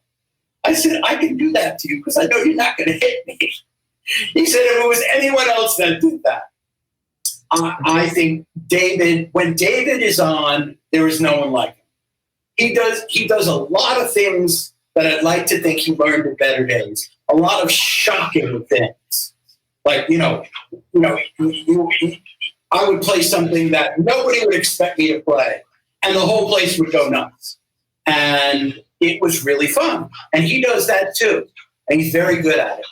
The second person who I think is maybe one of the best technical DJs I've ever heard is a guy named Scott Blackwell. Oh, I spoke to him too. He's coming on. Scott is amazing. And he played at Private Odds. What a waste.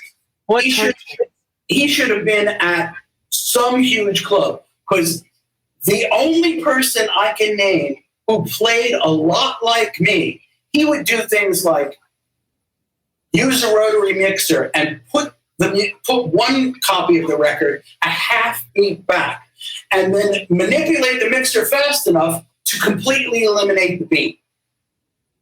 And the first time he did that, I went, holy shit, I do that. He says, I know, I saw you do it. He said, I immediately picked it up. Scott was amazing, and I never heard anybody play like him. The only other person I would put on that list is Francois. And Francois is so good because I have a pretty good knowledge. I had to learn 70s music. I know 80s music very well. I know 90s music pretty well. But nobody knows music like Francois. Francois can play an entire night and I won't know a single record. He's also very particular about never playing the same record twice. Mm. He is meticulous when it comes to knowing what he plays. And he knows reggae like no one else. He knows lovers rock like no one else. He knows house like no one else. He knows techno like no one else. And he's also a very, very intelligent guy. And he and I talk almost every night. And when we talk for 3 or 4 hours. And we talk about coding, and we talk about different programming things. We talk as much about technology as we ever do about music. And I always say, when I grew up, I want to be Francois. Because he's just that good. He can pull out a record that I've never heard before, and I'll go, oh my God, I have to have this record. And, he'll send me a copy, and he'll go give it out or anything. He's just that special. And when I first heard him, the first place I ever heard him was New York, New York. And it was the same music I didn't like, so I didn't pay much attention. The first time I discovered how great he was at AM/PM.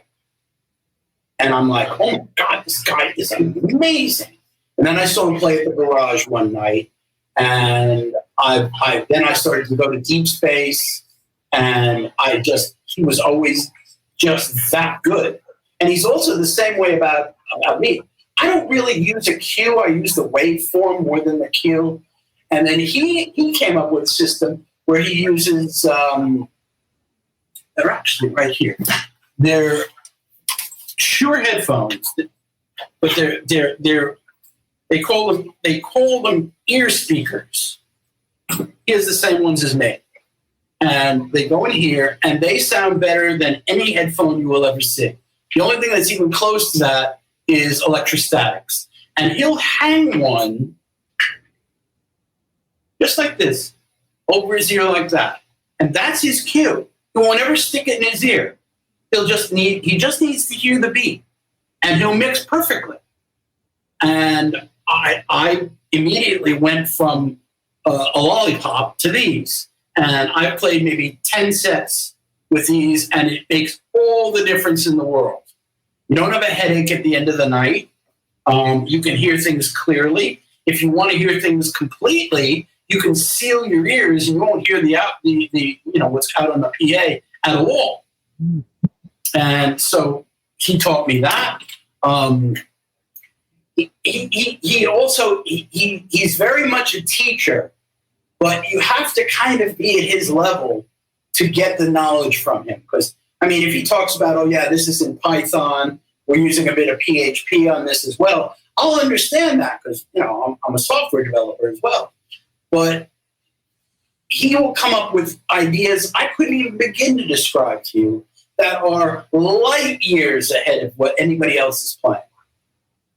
And he's really that good. And he's been streaming. He's been doing his World of Echoes, which is this is the thing that he sent me. This is the World of Echoes symbol. I'm very pleased to own it. I could listen to him for an entire day. He will never bore you. And one minute he'll play reggae, and the next minute he'll be playing something at 160 beats a minute. And he's just that good that I've never been disappointed in anything he's ever done. And of course, his mixes. I mean, this is the guy who not only mixed Violator, but basically co-wrote the damn album, the whole album. And I'm pretty sure it's Depeche Mode's biggest album. He did Electric Cafe. Music Nonstop is probably the Kraftwerk record that will set off a club before anything else. And that's all him. And he just has this amazing sense of music that nobody else has. I can't match him with anybody. There's nobody that plays like Francois. I hope one day to be able to, and I've played with him nights. We've done back-to-back, we've played together, but it's just such a difference between listening to him and listening to anybody else. The thing is that he plays a lot of very eclectic, esoteric music. And a lot of people don't want to hear esoteric music all night long. And I think it's criminal. I'll look on Twitch, and I will see people with 500-600 people in their room or 1,000 people in their room, and I'll click over to it, and it's boring. And then I'll click back to Francois, and he'll have 200 people in the room. Why doesn't he have 2,000 people in the room? I don't get it. He's that good, and I mean Leslie has said this to me too. She's like, why doesn't anybody realize that a lot of what you're playing comes from this guy? And I can't say enough good about Francois. One, he's one of the funniest people I know. He and I exchanged it. He did a post last night, like. He put one up. He said, "What if Whitney Houston wouldn't always love you?" Or he was thinking of what if Funky Town wasn't funky? I think that was actually one of mine. And he got like 900 responses of people making very, very funny suggestions. I think the best one I did is I said, "What if Grace Jones was merely a well-paid employee of the rhythm? Rather than a slave, and they were all very funny. And he will come up with things like that are very funny, but it's very subtle humor. And his I mean, I've been in rooms where he's been mixing, and the stuff he does. I know my studio equipment pretty well, and some of the stuff he does is just unbelievable. the gated snares on Personal Jesus. How did he think of that? And to me right now, the only DJ that I am actually still genuinely in awe of is Francois. And Francois is a friend of mine. He's one of my best friends. We speak every night. And, you know, he's developing a World of Echoes website, and he's got an assistant, Sarika. Hello, Sarika, who is another brilliant person. And I'm honored that he considers me intelligent enough to actually speak with. But between Scott and Dave Morales and Francois, those are the guys who I really listen to and say, I could do that, or he did that because he heard me do that, or something like that. We all have a kind of a similar head about things. We're all into technology. I mean, I've seen David Morales change mixers in the middle of the night with the music going. And I'm like, Jesus, I wouldn't have the balls to do that. And he's actually probably the best promoted of all of them. I mean, he's very well promoted. He has great photographers. He has great management, and you know, and Francois is looking at some great management too, which is great. And but other than that, I don't hear DJs like those guys anymore. You know, and 2-hour sets. What's a 2-hour set? 2-hour set. I'm still drinking my coffee. You know, in better days, I'd play E2, E4 because it would give me time to go to the bar and get something. And then, you know, people would start coming in. And it was around 11:30 midnight that I was starting to get a floor. And we then, you know, go 4, 6, 8 hours in a row and things like that. But those three guys are completely different. I mean, when I read, oh, Carl Cox was going to do a marathon 4-hour set, I'm like, 4 hours? I'm not even warmed up at 4 hours. So, you know, and it's also difficult. I remember I played because of the way things were back then. Did the open close? Well, the thing that is gone, and I don't know if there's any other city that has it. Clubs back in the day had an identity. If you went to Danceteria, you knew what you were going to hear. If you went to the Garage, you knew what you were going to hear. If you went to, you know, later on, if you went to Twilo or Shelter or something like that, you knew what you were going to hear. If you went to Better Days, you could probably write out half my playlist. Now, you have no idea what you're going to hear. One, you're going to see a list of 20 DJs. And, you know, I remember I played a Deep Space at Cielo, one of the last Cielo Deep Spaces. And I started out slow, and I went up, and someone came up to me, it was Leslie, and she said, it's different now. You don't start slow. You start at full tilt, and you go your whole 2 hours at full tilt. I'm like, but I don't play like that. Sometimes I'll slow it down. You know, I never played ballads or anything like that, but I would go from, you know, a cold stop on Brainstorm at, you know, 148 or something, and then I go into Moments in Love. You know, it all depends on what your crowd was feeling and stuff like that. But there are no clubs with identity anymore. You know, you read the list of people and you go, he's playing with him, but they sound completely different. And, you know, they play 2 hours and then they move on to the next guy. And the next guy's already setting up his equipment while the other guy's still playing. I'm like, different times, brother. Different times. It's different time. Times. Different time. I mean, there was one moment where they were considering having me go play Glitterbox, and I went and saw one, and I went, no, this is not for me. I can't play that, and it just wasn't for me. And you know, John Morales is doing well with it, but he understands the crowd. I didn't, and I really, you know, a lot of clubs they're becoming more like they used to. The music is on, but they're not paying that much attention to it unless a song they like comes on. Better Days, people went in, got a glass of water, got on the dance floor, and didn't get off till I stopped playing.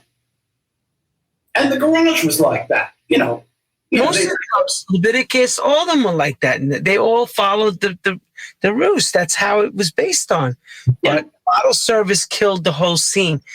Here's a question. Here's a question for you. Okay. We know you're the remixer. You touched hundreds of records, and you worked on a lot of stuff.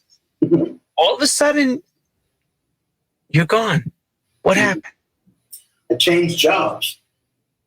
I was in England in 1993, and I got an email from a guy named Mark Andreasen, who was, I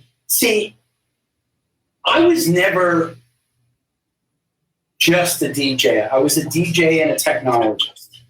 When I used to go home, I had a load of computers. This is in the late 70s, early 80s. I was going to BBS's. I was member number 25 of CompuServe, which was 1969. And I was very into computer technology. I'm a programmer. I code in 6 languages and things like that. So in 1993, Mark Andreasen mails me a piece of software, and it's called World Wide Web. And I go, what? And he says, it's really called Mosaic. He says, but a guy over at CERN has come up with a protocol called HTML. And he says, this is where you go to see his HTML server. Take this software I've just given you and go look at it. And I saw my first picture of the web, which was 1993. No one knew about it. And all I saw was black text on a gray background and a blink tag where you could click and go to another page. And I started experimenting with it, and I said, this is going to be huge. This is going to be how people communicate. This is going to be how people exchange pictures. This is how we're going to watch movies. This is how we're going to get music. This is the future. And so at that time, there were no laptops. So I brought my Amiga 3000 down to Muff Winwood, who's Chris's brother, and he ran CBS before they became Sony. And he says, what's all this equipment? I said, I'm going to show you something. And so I showed him, I plugged into his phone line, and I booted up the modem and everything. And I showed him the very, very early web. He says, what do you think this is going to be? I said, in 10 years, all your music's going to be on here. In 10 years, you're going to be on a computer every day, checking your email, getting messages from people, having meetings. We are going to start to build these things called websites. And they are going to eventually have pictures and videos and things like that on them. And I said, he says, well, what do you want from me? And I said, I want to build you a website. And he says, what do you want to have on it? I said, all I want is your catalog. I just want to have a representation of CBS records, and these are the records they have. And he says, go ahead. So about a week later, I coded it all, I brought it into him, and I let him play with it. And he says, oh, this is cool. I can go from a picture of a Michael Jackson album, and if I wait 5 minutes, a picture of the album will show up. And he said, 1, you're going to need more speed. 2, you're going to need better computers. He said, but I kind of see what you're thinking of here. And at that point, I went home and I told my wife, I said, I'm quitting the music business. She goes, what? She goes, that's what you do. She says, you're not going to get into this computer stuff, are you? I said, yes. And I showed her what I was working on. And she all of a sudden said, that's kind of cool. And then I hooked up with a company in San Francisco who was working on virtual reality. And I started to get involved with them. And then I called somebody I knew at AOL, which previously had been something called Quantum Link. And it was for the Commodore 64 only. And I said, I hear you're going to expand a lot. Yes, we're going to deal with other computers and things like that. And I said, well, I want to come work for you. And so they made me the vice president of technology for AOL out of New York. and we built a walled garden. You could do anything you want on AOL as long as it was in the AOL garden. But at the same time, I saw that people were outside there building websites. The first one was, the web address was akabono@stanford.edu. Not at Stanford, akabono.stanford.edu. And they called it Yet Another Hierarchical Organizer, or Yahoo. And that became Yahoo, and that became the first major web directory. Oh, wow. And by this time, it was around, let's see, I want to say it was around 1995. And all of a sudden, people were starting to pay attention to the web. And in about 1997, I got a call from a consulting company. And they said, "You was Taurus?" I said, "Yes." They said, "Did you do this particular website for so-and-so?" I said, "Yes." They said, "We'd like you to come in and interview with us." I said, "Okay." And the company was called Silicon Valley Internet Partners. They eventually changed their name to Viant. And I had 6 interviews there, and they hired me. And they said, "You're going to lead our media and entertainment practice." And so by this time, I was getting very, very into the nascent web, and also all the stuff that's before the web, like Gopher and all these different communication systems that we had. And I was getting very, very into it. And the first project at Viant was going to be a website that will actually have a video in the middle of it. And they said, "We think you know the guy who's going to want this." So they said, "Come back into one of the back workrooms and meet him." And I walk into the back, and there's Chris Blackwell. And I said, "Chris," he said, "Bruce," he said, "what are you doing here?" I said, "I work here." He said, "Viant hired you?" I said, "Yep." He said, "What are you going to be doing?" I said, "Media and entertainment." He said, "Then you're going to be working on my project." So he showed me the project, and the project eventually came out as Sputnik 7, which was a music site that had a video that played in the middle. Now, back then, this is before real networks came around. This is this is 10 years before YouTube. So to see a video and hear the music at the same time on a website was something no one had ever seen before. So Chris built this site, and then I worked for them for a while, and then I got called from the LA office, and they said, "We want you to come out here and do a meeting with Sony." He said, "They're planning a digital project, and we want them to meet you." So I come out there, and I met a guy named Yair Landau, who eventually became president of the studio, but at that point he was just a director. And he and his associate, Eva Miranda, they said, "What have you got? What have you got?" And I showed him Sputnik, and he said, "That's very interesting." He said, "We've got an idea on how we can spread our movies around." And he takes me into this room, and he shows me a vending machine. And instead of food items, it had VHS tapes. And he said, "We're going to put these on the streets of Paris, and you're going to put your credit card in and pick a movie, and then we'll dispense the movie. It will keep your credit card number. And you have now, from the time you watch the movie first, you'll have 48 hours to watch it, and then you have to return it."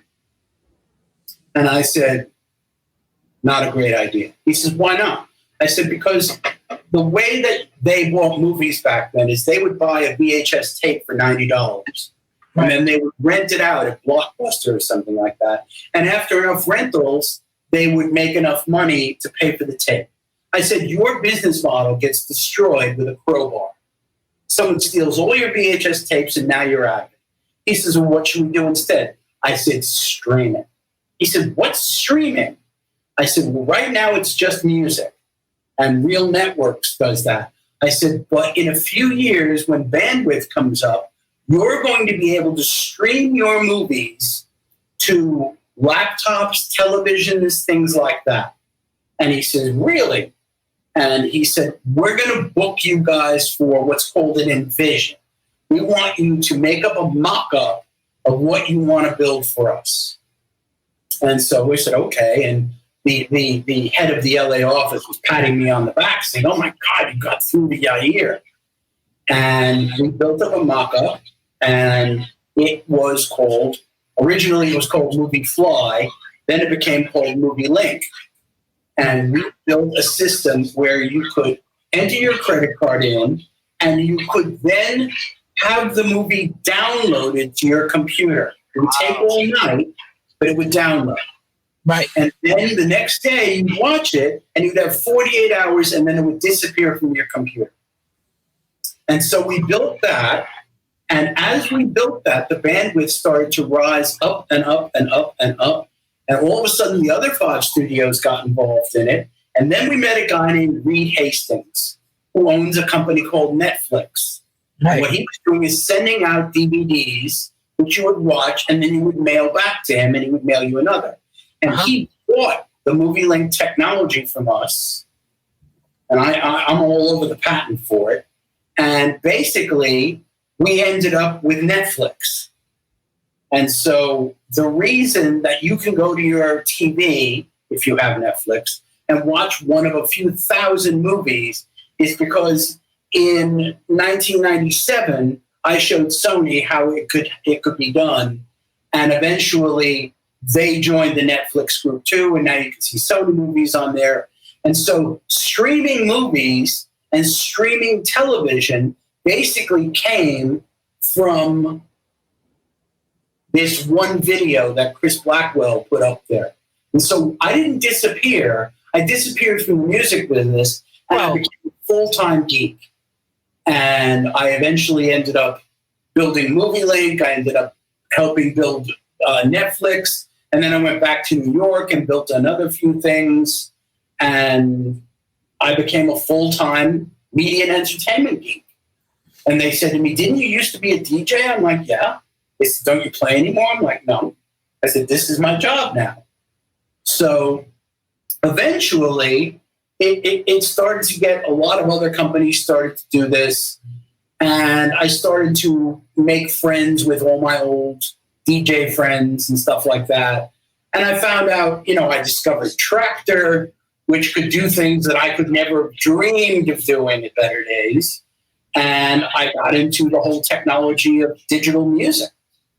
And so I kind of do both. I still am very involved in technology. And interestingly, Francois is someone with whom I'm involved with that.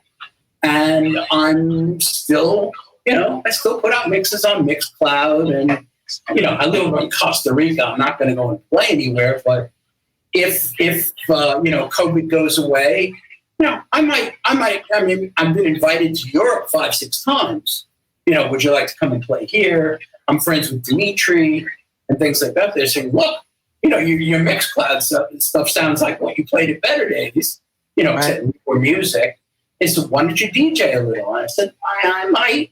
And, you don't see it here, but I've got my Tractor set up over there and everything set up. And I still enjoy going on and playing with, Ableton, Logic, and Tractor and making stuff and things like that. So I'm kind of in the middle of both. I mean, I still get technology gigs, would you help us do this? Would you help us do that? But I still am involved, like on Facebook, on World of Echoes. And, I'm seeing all my friends, like Danny Cribbett, and I'm seeing Bob Clavillas, and I'm seeing Dave Morales. I speak to him all the time. He's in Italy. Kenny Carpenter's in Italy. A lot of people are thinking of moving, out of the United States into other countries and things like that. And, I'm now kind of half a DJ and half a technologist. Sure. And they're both related. Yeah, I know they are. Especially now more so than ever. You can't hear me? I said more. No, I'm here. More than ever now. There you go. Now I got you. Okay. More than ever that the two are one and the same now. Pretty much. Yeah. Social network, the computer, everything. It's, look what we're doing now. Right. So again, I was right that, I jumped into it very, very, very, very early. Oh God, you were in the dinosaur when the dinosaurs were on the earth. The Amiga computer. Amiga computer, and at one point, Leslie was still living with me, and she walked up to me behind my computer with a hammer, and she says, "I'm going to take care of your other girlfriend here." I said, "Stay away from that." And she goes, "You're either at Better Days, you're on this damn computer." I said, "This is the future. That's the present." And now she finally understands that she's on a computer as much as I am. Yeah. And that's great. And it's nice to be able to say, okay, I've done a lot of things before other people saw the value in them. I'm not a multimillionaire like Shep. Look, Shep is also gone. Basically, all he does, he runs his hotel and he plays his Sunday tea dances, and he's very happy doing that. He doesn't. Yeah, Shep, come on, I'm dying to get him on. Good luck. I heard that already. I have Hosh speaking to him. I have everybody talking to him. I know he doesn't want nothing to do with the music industry. I know he doesn't want nothing to do with it. And this is not about the music industry. I'm a big fan of his. Yeah, like that's why I'm a big fan of him. I know. Yeah. So he's. I want him to see yours. Let him see yours. Maybe he'll think. Maybe it'll make him say, "Hey, you know what?" Because I have so many questions, Shep. People would love to hear Shep speak. Good luck. I know. He comes on World of Echoes occasionally. I know something, and then it runs away real fast. Yeah, and then runs away real fast. He's really not interested in being involved in the music business at all. Just doesn't need to be. He was upset when Madonna moved on, but to be honest, she'd moved on like 5 times already. And she went from Caymans to Jelly Bean to Stephen Bray. She just went on and on and on to producers. That's how she rolls. That's how she rolls. That's what she eats and keeps it moving. Right. She did Vogue, then she did Erotica with him, and then she moved on to William Orbit. That was huge. That she did 2 albums with him too. Yeah. Well, I don't think Vogue was an album. Well, Vogue, I'm talking about that. Like single and then Erotica. I thought he was part of most of that album that she had at that time. Erotica? He did the whole album. Yeah, but that's what I'm saying. Even the Vogue, didn't Vogue have a whole album around it? Or just a single? I don't think so. It's just a single with 25 remixes. It was. I saw the lawsuit. And I went, okay, those are the hits from Love Break. That's not why he won the lawsuit. He won the lawsuit because the amount that he sampled was so tiny that it wasn't considered enough to be, violating copyright. Tom Moulton, I can hear him saying, "I know damn well Shep used that horn." This is before the law. We all did. The minute we heard it the first time, we said that's from Love Break.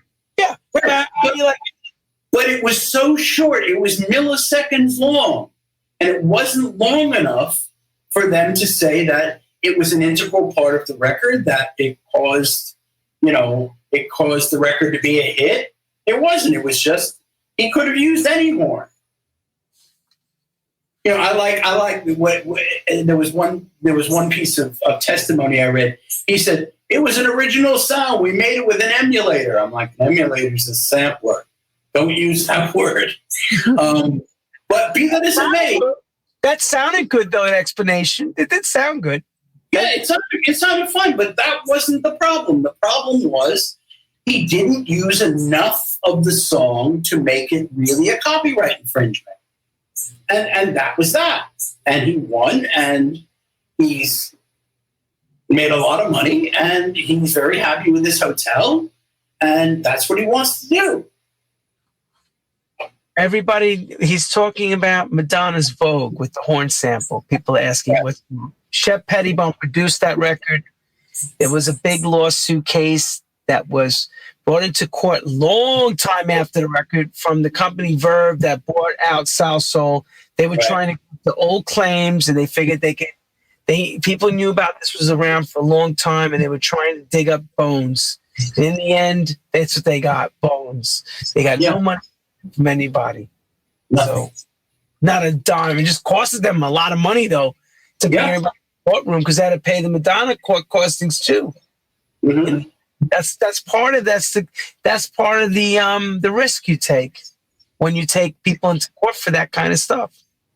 Yeah. I mean, look, I'm not innocent at all. I've done records that were huge in Europe. I did one record that was enormous in Europe, number one record all over Europe. I sampled Kraftwerk, a whole 8-bar segment. I sampled Backstabbers by the OJs to make the end of the record. And what else did I sample? Something else. I never got sued for any of it. Yeah, but that was a different time, though. Because think about it. Those songs weren't around on the internet, like an internet that people can, like a record could have been really big in our scene, in the dance music world, and the people in the R&B scene would never have even known. Right. And it's happened so many times. Yeah. That record could be 6 million sales, and they would never have known this record even exists. No. I know for a fact. That's the way it goes. Bruce Forrest, you're a golden legend, my friend. A golden legend. Thank you. What a storyteller, and everything is super true because I remember all hearing about it all. But here's one last question. Yes. Go back to Better Days. Okay. I remember hearing this long, long time ago. Somebody asking you Bruce Forrest? You said, yeah. Right after T. Scott was no longer at the club. And what happened? You almost lost your life, didn't you? Did they come after you? I got hit in the head with a beer bottle once. That's about it. They didn't beat you down, because I remember hearing. They beat me down. Thank God. Well, you're here. They were upset that T left. They eventually, and this is a credit to the crowd. They eventually learned that I wasn't bad. It didn't matter what color I was. It didn't matter what my sexuality was. I played what they liked. They came there and had the same wonderful experience that T gave them, except it was on a much better sound system. And again, I didn't try to be anything other than what I was. I never had attitude. I used to sneak out the back door because I was terrified to walk out in a crowd of 1,000 people that all knew me. I just did the best I could. And the people there at that time, they weren't racist. They weren't rude. They weren't mean. They didn't say nasty things to me. A lot of them became friends of mine. They'd come up, they'd put their coat in the booth. I mean, I remember one fairly humorous story. It was Valentine's Day. And everyone's coming in, giving me kisses on the cheek, and I didn't really care. You want to kiss me on the cheek? Kiss me on the cheek. What do I care? And a guy says, I got a present for you. And I said, that's a gun. It's still warm. And he says, oh, I forgot something. Bullets. He takes out a box of bullets. And I go, there's 2 missing. And I look in there and I go, there are 2 shells that have been shot. And I'm like, could you please take this away from me really, really far? No, but you should have it for protection. I said, I'm protected very well. It was actually the only time I ever had any problem was I used to take the E-train home. And this is 5:36 in the morning. E-train, 50th Street, local stop. It would be filled with 1,000 people about to get on this empty train. And I would always sit at the very end of the station because the trains were like 20 minutes apart at that time. And I'd have a book or something like that, and I'd be reading it. And some guy comes up to me and he says, "I think you're in the wrong station." I go, "Excuse me?" And they said, "I think you're in the wrong station." And he starts going through my bag. I said, I wouldn't do that. And he goes, "Why not?" And as he said, "Why not?" I saw him flip upside down, and two of my very friendly lesbian customers had him by his feet, hanging him over the track, shaking him like this, and all the stuff in his pockets is falling out. And he says, "Let me go, let me go, let me go." He says, "You messing with Bruce?" He said, "Bruce, our DJ. You don't even talk to Bruce unless he gives you permission. Put me down, put me down." "Oh, we'll put you down as soon as the E-train comes." And I leaned over and I said, "I told you it was a bad idea." And he says, "Please put me down, please put me down." They finally, I said, "Put him down." They put him down. But they would have dropped him in front of the train. Once I became their guy, they would have protected me with their lives. It was the most wonderful group of people I ever played to. See that? See that, everybody? The love. They were the most wonderful people I ever played to. They loved you. And that's why people liked playing there. That's why Morales loved playing there. Because there were no people coming up saying, "Oh, can you play Funky Town?" or "Can you play this?" No, nobody did that there. Nobody. They didn't do that. They didn't do that. Nobody did that. It was great. And, it was a place I loved. If there was ever another club, I cannot imagine there ever being another club like that. No, you can never recreate that. You can never recreate Paradise Garage. You can never recreate Melons, Leviticus, none of those clubs. They just never can happen again. Lash Factory tried, but they spent a fortune, and eventually they had to charge $50 a head to get in, and $15 for a Miller Lite. You just can't make it in Manhattan. And even if you do, they're never going to be identity clubs anymore. No. There just aren't enough people to fill a Danceteria, to fill a Paradise Garage, to fill a Bonds. Forget that. I did do Bonds once. It was like doing a department store. I mean, the booth door was a garage door. It was the biggest club I've ever been in my life. And how Kenny turned it out there, I'll never know. But he did. He turned that club out with 2,000 people on the dance floor. So it was a fun time, the 80s. That was the golden era of clubs, early 90s too. I did do a lot of stuff, mainly for Boy George's label, for More Protein, in the early 90s. In fact, one record I did, it was originally by Dr. Mouthquake, who was a rapper.